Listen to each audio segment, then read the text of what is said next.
Segundo o Ministério da Saúde, a ingestão excessiva de álcool é a terceira causa de mortes no mundo, atrás somente do câncer e das doenças cardíacas. Por isso, o alcoolismo é hoje considerado um grave problema de saúde pública. E esse é o assunto de hoje da entrevista com a participação do jornalista Roberto Fernandes. Roberto, bom dia para você. Bom dia, Thaís. Bom dia, Soares. Bom dia para você. O alcoolismo é um grave problema de saúde pública. No Brasil, o alcoolismo é o terceiro motivo para faltas e a causa mais frequente de acidentes no trabalho. Segundo a Associação dos Estudos do Álcool e outras drogas, de 3 a 10% da população brasileira fazem uso abusivo do álcool. A doença é a oitava causa de concessões de auxílio-doença. Sobre as formas de tratamento do alcoolismo, conversamos com o médico psiquiatra Rui Palhano.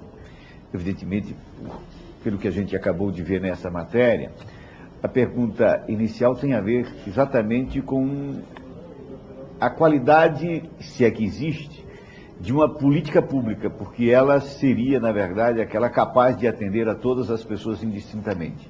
O que a gente percebe, primeiro, doutor Rui Palhano, bom dia. Bom dia. É ações isoladas, quer dizer, entidades filantrópicas, pessoas aqui um pouco preocupados, mas como política pública, me parece que o país, como um todo, ainda é deficiente para o tratamento de questões tão graves como o álcool. Você tem razão. Inclusive, amanhã, dia 7 de dezembro, a presidente Dilma Rousseff deverá receber uma nova proposta de uma comissão parlamentar que foi elaborada recentemente, no sentido de se organizar uma política pública mais consistente, quer dizer, no sentido de controlar o consumo de álcool e de outras drogas, quer dizer, isso amanhã.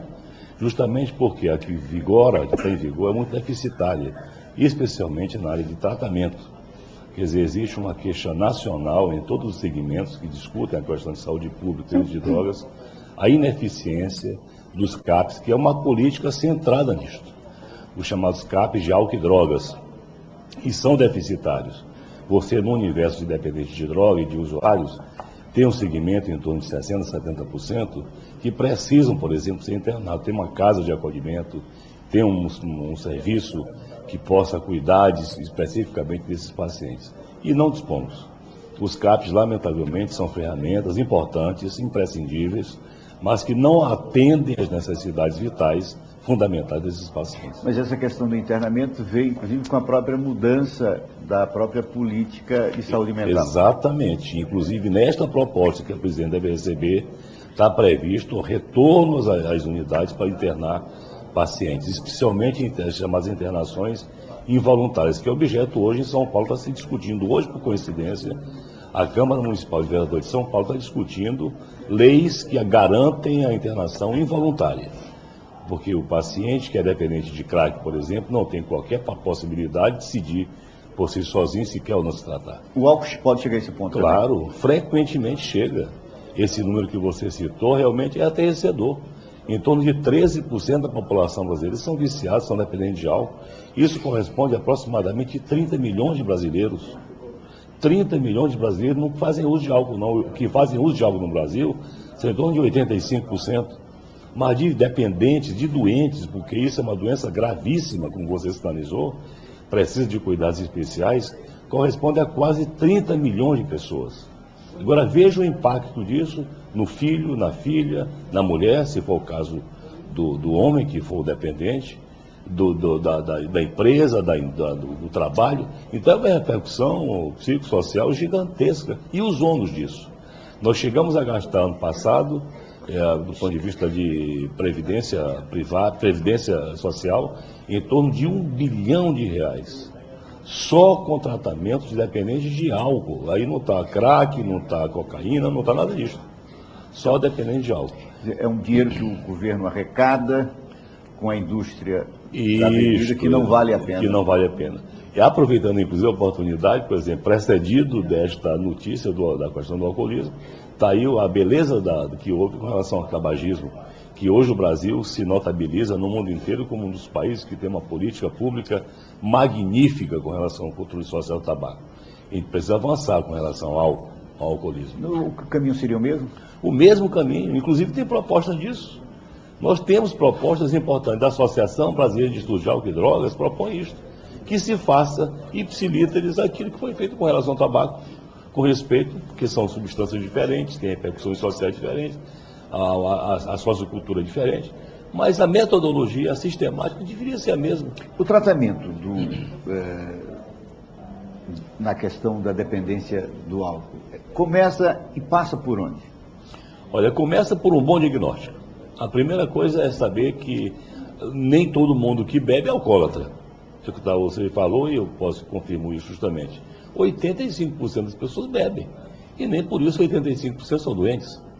Né? Qual o limite, doutor Rui? Qual seria o limite para o alcoolismo? O grande limite é a exortação da bebida. Quer dizer, o alcoólatra ele exorta a questão do álcool. É fundamental, é vital para o sujeito que é dependente de álcool beber.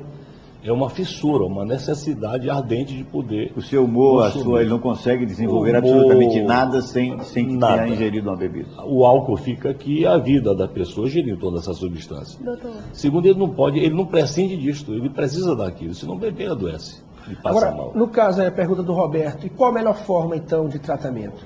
Depois de um bom diagnóstico, você tem que, dependendo da gravidade, interná-lo, para fazer o que a gente chama habitualmente de desintoxicação. E aí é que nós temos um problema exatamente na rede pública. Na rede pública, grave, porque não tem onde internar. Então esses pacientes vão para onde? Vão internar onde? Nos hospitais gerais, que não tem habilitação para isso, não tem gente preparada, treinada para poder cuidar disso.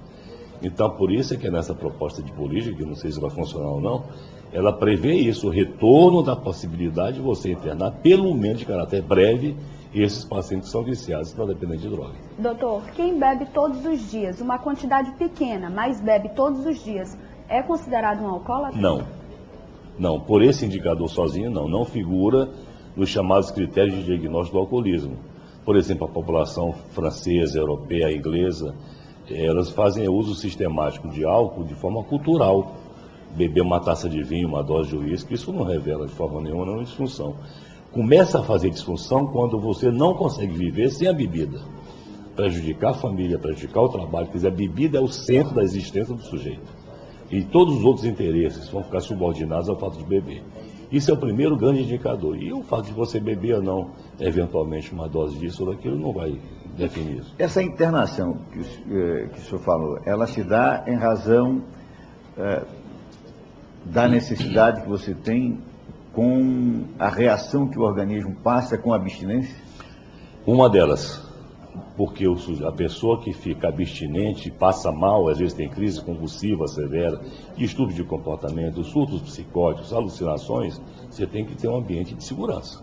Então a primeira indicação é um hospital para poder desintoxicar. E a segunda é a possibilidade de um risco iminente de vida contra si e contra os outros, que está justificado na Lei Federal de 2006 prevê isso. Quer dizer, você tem que interná-lo involuntariamente para poder garantir a vida. Mas, por exemplo, essa questão que de uma certa forma, acho que deve, em torno dela, surgir muito debate, que é essa coisa da internação, né, involuntária, ou seja, por pura necessidade. Não parece, até pegando um pouco ali do que disse uma da senhora ali, a questão do capricho, que ela ainda não botou o capricho, que é fundamental, em qualquer que seja a dependência, a do fumo, a do álcool, a da droga, do crack, não passa pela vontade do cidadão de querer... A vontade está prejudicada, Alberto. A decisão, a capacidade de decidir, ela está muito alterada nos dependentes de droga. Tem hora que você não consegue mais ter. Você não consegue decidir, você pode até pensar, tá certo? Quer dizer, imaginar que você seja capaz de poder decidir. Mas não tem, inclusive isso aí foi um dos fatos mais que se avançou em neurociência. Mostrar que no viciado, no dependente de droga, de álcool, essa capacidade está muito reduzida. Senão ele não seria dependente. Senão seria dependente, justamente. Por quê? Porque um fato que contraria a dependência é você ter liberdade de decidir. Então eu bebo ou não bebo, eu quero ou não quero, eu quero fazer ou não quero fazer. Isso é uma liberdade de saúde mental. O dependente, por ser um disfuncional, um doente mental, não pode decidir. Doutor Rui Palhano, mais uma vez, obrigado, foi um prazer tê-lo aqui. Foi um prazer muito grande. Thaís Soares. Obrigado, Roberto, e você pode também enviar a sua sugestão aqui para o Bom Dia Mirante.